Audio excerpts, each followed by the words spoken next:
Warm, clear blue water, white sand beaches, waterfalls, palm trees, volcanoes, Hawaii's got it all. However, when it comes to experiencing Hawaii as a tourist, you may run across a couple bumps, especially when it comes to the natives.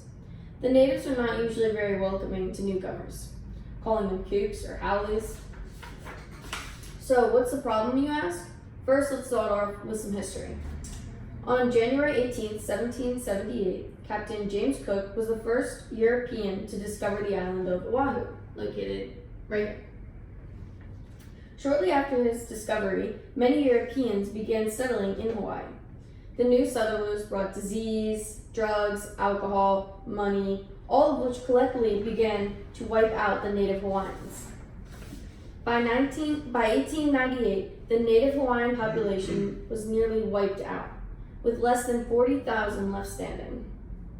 In the same year of 1898, the U.S. decided to illegally annex Hawaii, something the U.S. acknowledged and apologized for in 1993. Since then, the Hawaiian natives and their culture have slowly begun to rebuild, but now they face a new problem. Much like the Europeans, many mainlanders, people from the U.S. mainland, are discovering Hawaii's beauty and making the decision to move to Hawaii. As more mainlanders purchase homes in Hawaii, the demand for living space continues to skyrocket. You may be asking yourself, what does this mean for the natives? Since there's such a high demand, natives can no longer afford the cost of living.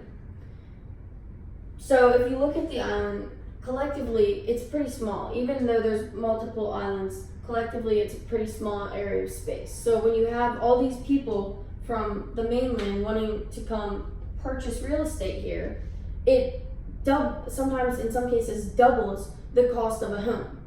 And this creates a big problem because islanders have a smaller budget and they can't afford to pay double what they originally paid for their house. But people from the mainland, people that have big businesses and corporate companies, they can afford to do this. So this is creating a pretty big problem.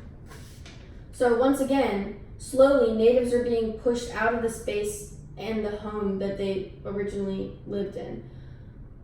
Natives don't hate tourists specifically though, but they have a hatred for what they represent in both history and the future for them.